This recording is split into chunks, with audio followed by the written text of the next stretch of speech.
Assalamualaikum warahmatullahi wabarakatuh. Apa kabar anak-anak? Semoga kita semua dalam keadaan baik-baik saja. Alhamdulillahirrahmanirrahim, bahwa nanti pada pertengahan Maret kita akan menjalani UTS semester genap. Oleh sebab itu, Ibu akan meringkas kisi-kisi atau bisa dibilang soal-soal apa saja yang akan keluar pada ujian nanti. Oleh sebab itu, Ibu menghimbau dengan sangat bahwa kalian harus menonton video ini sampai selesai agar nilainya tidak ada lagi yang dibawa KKM. Oke, untuk pembahasan secara garis besar materi-materi yang akan keluar di UTS yaitu ada yang pertama ada senyawa hidrokarbon, kemudian ada polimer, kemudian ada asam basa. Nah, hidrokarbon itu kayak apa aja? Kayak ada rumus struktur, kita sudah belajar alkana, alkena, alkuna itu ada di nomor 1-3. Kemudian senyawa karbon dan hidrokarbon, bedanya apa? Sudah pernah latihan juga. Senyawa organik dan anorganik, sudah pernah latihan, nanti di nomor 6-7. Kemudian tata nama senyawa organik, ini yang waktu itu kita belajar sampai ada 2 video, kemudian ada nama IUPAC, nanti kamu namanya ada metana, terus etana, dan lain-lain. Kemudian polimer, ketika itu kita bahas, kalian nonton video, kemudian kalian kerjakan di LAS. Kemudian di sini ada asam basa. Nah, asam basa ini mungkin cukup banyak materinya, itu ada contoh-contoh asam basa, sifat asam basa, teori, indikator asam basa, sama perhitungan pH. Insya Allah di video ini kita akan ringkas ketiganya. Oke, yang pertama yaitu ada senyawa hidrokarbon. Nah, yang sudah kalian tahu bahwa ini nih harus dihafalin banget, jangan sampai keliru karena nanti ini akan ada di pilihan ketiga-tiganya. Yang harus kalian pahami, ketika alkana dia sama-sama nih CnH2n sama dengan ini, CnH2n. Alkuna juga CnH2n. Bedanya kalau alkana dia plus 2. Alkena tidak ada plus 2 atau min 2. Kemudian ada alkuna, dia min 2. Ingat, alkana plus 2, alkena tidak ada, alkuna yaitu ada min 2. Oke, kita flashback lagi, ada senyawa organik dan anorganik. Untuk senyawa organik, kan dia kan berasal dari lingkungan kan atau alam. Sementara senyawa anorganik dia tidak berasal dari alam. Nah, kalian masih ingat bahwa kemarin kita sudah latihan, yaitu apa nih bedanya senyawa organik sama anorganik? Oke, di sini Ibu punya ada protein, garam dapur, pasir kuarsa, asam cuka, gula pasir, dan asam sulfat. Kita review lagi, nah ini yang benar ya. Berarti adalah protein adalah organik, garam dapur anorganik, pasir kuarsa anorganik, asam cuka organik, gula pasir organik, dan asam sulfat anorganik. Ini bisa kalian simpan atau kalian screenshot jawabannya. Oke, yang kedua ada senyawa karbon dan hidrokarbon. Nah, refresh lagi. Kalau senyawa karbon dia itu bisa terdiri dari CHON. Pokoknya semua yang ada di tabel periodik itu bisa dari senyawa karbon. Tapi bedanya hidrokarbon yaitu adalah dia cuma terdiri dari C sama H. Cuman punya C sama H. Nah, di sini ada beberapa contoh nih, ada 6 contoh. Ada metana, alkohol, glukosa, gas karbit, formalin, dan benzena. Oke, yang termasuk karbon atau hidrokarbon yang mana aja? Nih, metana karena cuma punya C sama H, berarti dia termasuk hidrokarbon. Sementara alkohol ada C sama H, tapi dia ada OH-nya. Kalau ada OH atau selain C sama H, dia termasuk karbon. Begitu pula dengan glukosa. Ada OH-nya juga, dia termasuk karbon, C12OH. Gas karbit, C2H2, cuma ada C sama H, berarti hidrokarbon. Formalin, CH2O, ada O-nya nih, termasuk karbon. Kemudian ada benzena, C6H6, yaitu ada hidrokarbon. Oke, kita masuk ke tata nama senyawa alkana. Di review lagi di YouTube, di video YouTube Ibu, nanti Ibu kasih linknya, yaitu kalau alkana, dia kamu bisa hitung dari kiri atau kanan, terserah. Kemudian apa lagi? Kalau misalkan alkana bisa dari metana sampai, waktu itu kita belajar, yaitu dia sampai yang C-nya ada 10, adalah dekana. Nah, di sini lihat nih, ada satu contoh nih, yaitu ada yang 1, 2, 3, 4, 5. Kalau 5 berarti namanya pentana. Kemudian, lihat. Kan ini kan rumus, dia kan lurus nih, garis lurus. Berarti ibu mintanya kamu dihitung dari sebelah kiri. Berarti 1, 2, 3, 4, 5. Belakangnya pentana kan. Nah, tapi di sini dia punya alkil. Kalau CH3 berarti alkilnya namanya metil. Berarti 4 metil pentana. Karena metilnya dia nempel di atom C yang keempat. Oke, lanjut. Alkena. Nah, alkena beda dengan alkana. Kalau alkena kamu menghitungnya dimulai dari yang paling dekat dengan rangkap. Nah, lihat deh, di sini kan rangkapnya ya, sementara kan dia paling dekat ke sebelah kiri. Maka dari itu kamu hitungnya ke sebelah kiri. Dari sebelah kiri. Berarti ada 1, 2, 3, 4, 5. Kalau 5 berarti namanya pentena. Nah, 2-nya ini apa? Karena si rangkapnya ini dia nempel di atom C yang kedua. Maka dari itu ada 2 pentena. Kemudian lihat ada alkilnya nggak? Ada alkilnya, metil. Metilnya nempel di atom C yang keempat karena 1, 2, 3, 4. Oleh sebab itu dia 4 metil, 2 pentena. Oke. Lihat lagi. Ini rumusnya lurus nih. Berarti dihitungnya dari kiri atau kanan? Tetap dari kiri karena rangkapnya dia terdekat ke sebelah kiri. Oke, ada 1, 2, 3, 4, 5. Bedanya, kalau misalkan alkana atau alkena, ketika alkana, dia tidak ada angka di depannya karena tidak ada rangkap. Kalau alkena, dia diberikan angka di depannya karena itu menunjukkan bahwa si rangkap itu nempel di atom C yang keberapa. Lihat, di sini rangkapnya nempel di atom C yang kedua. Maka dari itu namanya adalah 2 pentena. Oke, alhamdulillah senyawa hidrokarbon kita udah selesai nih. Masuk ke polimer. Nah, di polimer yang perlu kalian pelajarin ini tabel, di screenshot boleh, kalau mau dihafalin juga boleh. Di sini ada perbedaan dari polimer alam dan polimer sintetik. Ini sudah Ibu berikan contoh, jadi nanti di ujian itu kamu disuruh ngelompokin yang termasuk polimer alam sama polimer sintetik itu apa. Kalau alam, yang pasti dia berasal dari alam. Nah, apa aja kayak ada amilum, selulosa, ini biasanya ada di tumbuhan, protein, bisa ada di manusia juga, bisa ada di tumbuhan juga, terus ada asam nukleat atau DNA, itu kita yang punya, sama ada karet alam. Kalau polimer sintetik, itu kebalikan dari polimer alam. Berarti dia yang sengaja dibuat oleh manusia. Dan pastinya dia menggunakan bahan-bahan atau senyawa-senyawa kimia. Maka dari itu nih namanya aneh nih. Beda kayak gini kan, kayak ada polivinil klorida, terus ada poliakronitril, ada polistirena, ada teflon, bakelite, sama polipropena.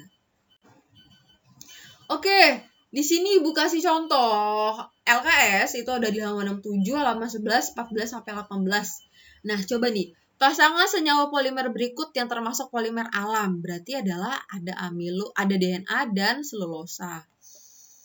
Lagi, nomor 14-nya, dari beberapa pasangan senyawa berikut yang keduanya merupakan polimer sintetik. Ini jawabannya ada polivinil klorida dan nilon. Kemudian yang terakhir, halaman 18. Berikut ini adalah beberapa polimer. Oh, jadi nomor 1 sampai nomor 10 ini dikasih tahu nih, campur. Ada polimer yang alam sama sintetik. Nah, yang ditanyakan polimer alamnya ada berapa?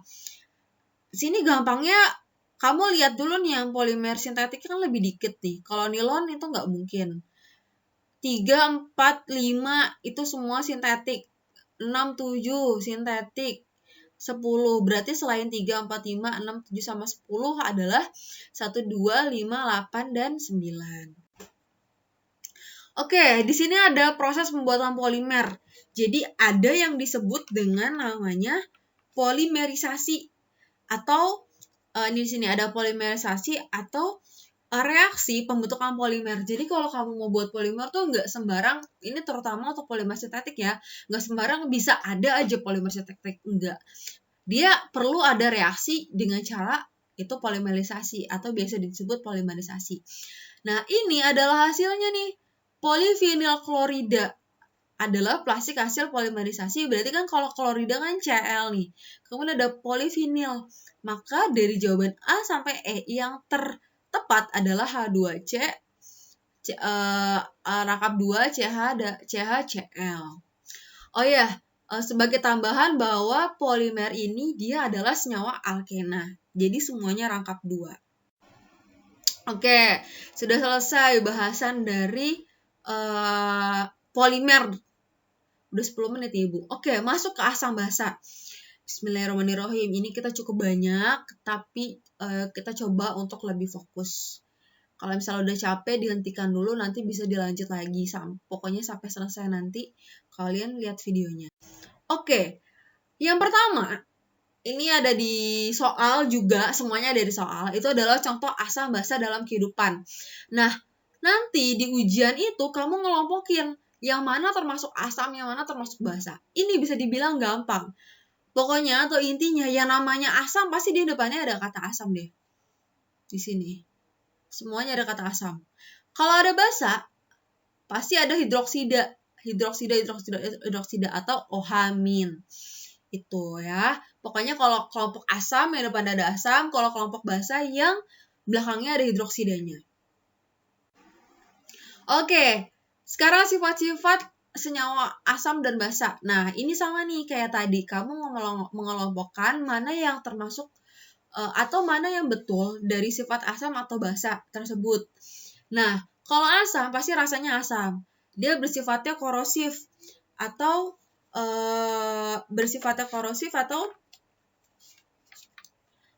merusak. Biasanya kalau asam itu merusak kan, kayak misalkan korosi atau besi yang korosi. Kemudian dia bersifat elektrolit, penghantar panas. Dia akan masuk nih nanti ke indikator asam basa, kita akan belajar.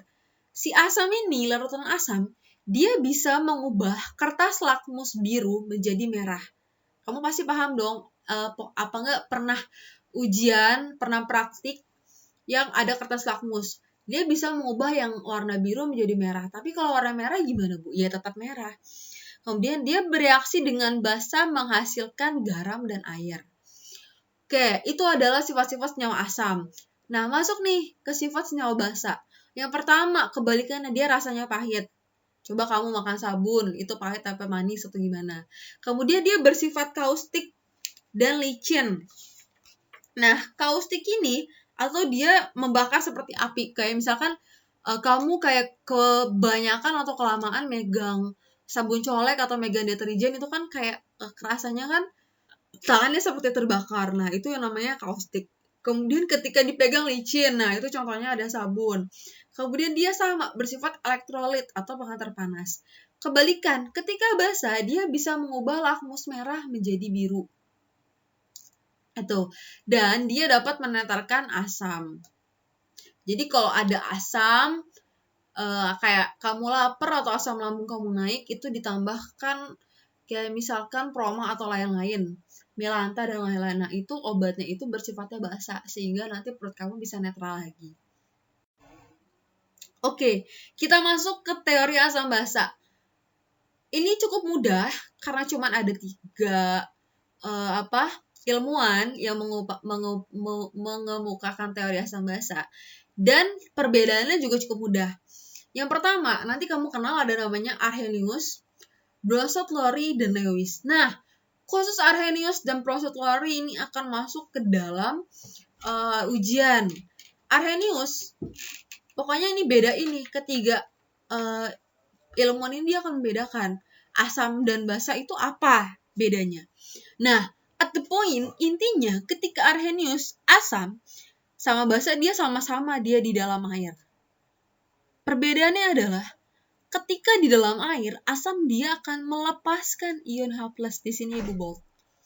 Sementara basa ketika di dalam air, dia akan melepaskan ion OH-. Berarti Arrhenius sama-sama dimasukkan ke dalam air, namun bedanya ketika di dalam air asam melepaskan ion H+, basa melepaskan ion OH-. Oke. Masuk ke dalam Bronsted sama Lowry. Ini adalah 2 ilmuwan yang bersama untuk mengemukakan satu teori, yaitu intinya proton. Kalau asam dia memberi, basa menerima. Kalau kita lihat pasti kan kebalikan dong. Kalau ada yang beri pasti ada yang nerima. Nah, asam memberi, basa menerima, sama-sama proton. Lewis adalah kebalikan dari Bronsted-Lowry yang tadinya asam kan, kalau di sini kan Bronsted-Lowry kan memberi. Nah, kalau asamnya berarti menerima, basanya memberi. Tapi bukan proton lagi, ini adalah PeB atau pasangan elektron bebas. Berarti asamnya menerima PeB, basanya memberi PeB. Oke, kita masuk ke indikator asam basa. Sebetulnya indikator asam basa itu banyak jenisnya. Namun di sini Ibu akan lebih fokus kalian untuk memahami indikator asam basa dengan menggunakan kertas lakmus. Dan ini akan masuk ke dalam ujian. Nah, semisal nih di slide ini Ibu memberikan contoh kertas lakmus merah. Kertas lakmus merah dicelupkan ke dalam larutan asam. Lakmus merah kan menunjukkan sifat asam. Kalau di dalam asam berarti dia warnanya merah dong. Tapi ketika kertas lakmus merah nih, dia dicelupkan ke dalam larutan basa, akan berubah menjadi warna yang biru. Karena tadi sifatnya larutan basa adalah mengubah kertas lakmus merah menjadi biru. Oke, sekarang kita akan bahas tentang kertas lakmus biru. Tadi sudah yang merah. Kertas lakmus biru ketika dimasukkan ke dalam larutan asam, dia akan berubah jadi merah. Karena sifat dari larutan asam ini dia dapat mengubah kertas lakmus biru menjadi merah. Tetapi ketika kertas lakmus biru dicelupkan ke dalam larutan basah, dia tetap akan berwarna biru. Ya.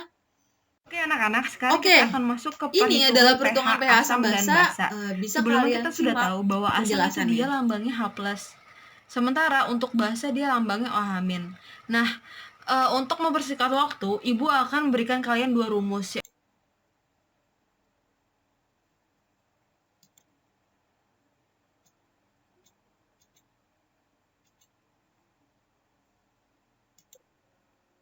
Oke anak-anak, sekarang kita akan masuk ke perhitungan pH asam dan basa. Sebelumnya kita sudah tahu bahwa asam itu dia lambangnya H+. Sementara untuk basa dia lambangnya OH-. Nah, untuk mempersingkat waktu, Ibu akan memberikan kalian dua rumus, yaitu ada rumus asam kuat sama basa kuat. Sebenarnya asam sama basa tuh dibedakan, ada yang kuat sama lemah, tapi kita fokus dulu ke yang kuat.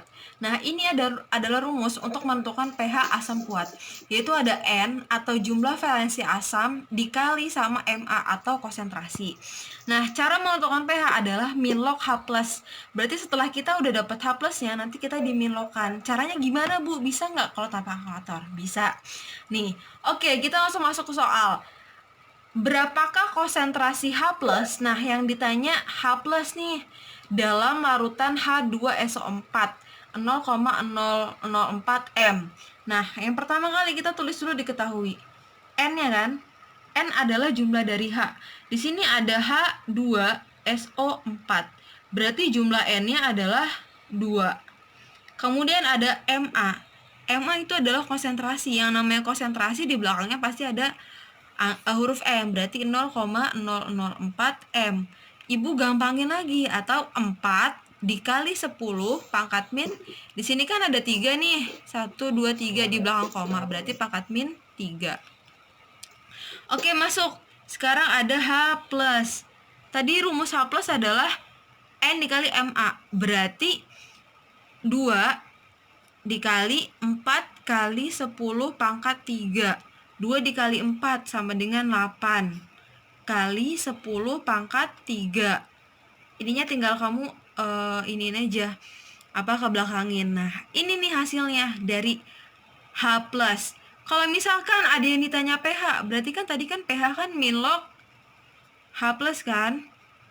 Nah, berarti min log 8 kali 10 pangkat min 3. Oke, liatin Ibu. Orang lagi terjun payung, dia turun ke bawah. yang dipangkat berarti turun ke bawah. Berarti 3 min log 8. Nah, ini dia pH-nya.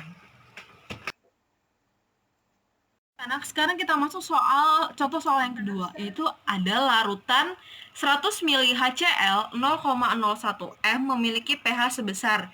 Nah, ketika ada di soal, yaitu ada volumenya, ini volumenya kamu coret atau tidak usah kamu anggap. Berarti sekarang kamu tinggal cari N-nya sama konsentrasinya kan.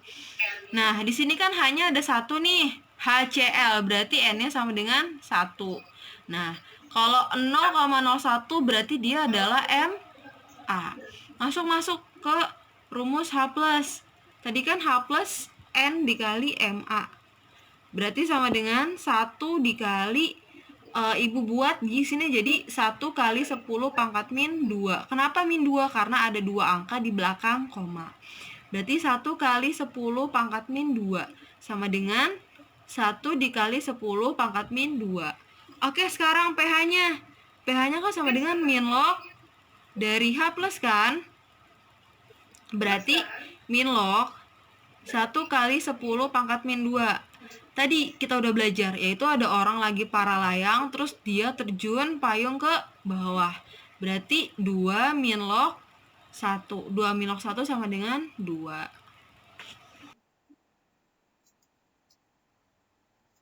Oke anak-anak, sekarang kita masuk ke rumus basa kuat. Nah, tadi kan sudah dipelajari bahwa basa kuat adalah OH-. Berarti karena dia sama-sama kuat, dia rumusnya sama. N dikali M. Nah, di sini B karena adalah basa. Tadi Ma adalah asam. Nah, karena di sini OH-, berarti di sini bukan pH tapi POH. Kemudian rumusnya sama nih, min log OH-. Berarti hasil dari OH- ini nanti turun ke bawah di sini. Nah, terus cara dapat pH-nya gimana? Kan kita tahu bahwa pH kan rentannya antara 0 sampai 14 kan. Yang di tengah-tengah itu 7. Yang di bawah 7 adalah asam. Yang di atas 7 adalah basa. Maka dari itu, karena untuk mencari pH berarti nanti hasilnya 14 dikurang sama hasil dari POH. Itu asal mulanya. Nah, oke, sekarang kita masuk ke soal. Harga pH, di sini tanya pH nih. Untuk NaOH, lihat. Dia adalah OH, berarti dia adalah asam. 0,1 M adalah, berarti ini kan 1 kali 10 pangkat min 1 kan. Terus OH-nya jumlahnya 1, N-nya. Berarti masuk ke sini. OH- sama dengan, ibu langsung ya, 1 dikali 1 kali 10 pangkat min 1, yaitu sama dengan hasilnya sendiri. 1 kali 10 pangkat min 1. Berarti sekarang nyari POH. Sama dengan min log dari 1 kali 10 pangkat min 1. Orang lagi para layang terus terjun ke bawah. Berarti 1 kali 10 pangkat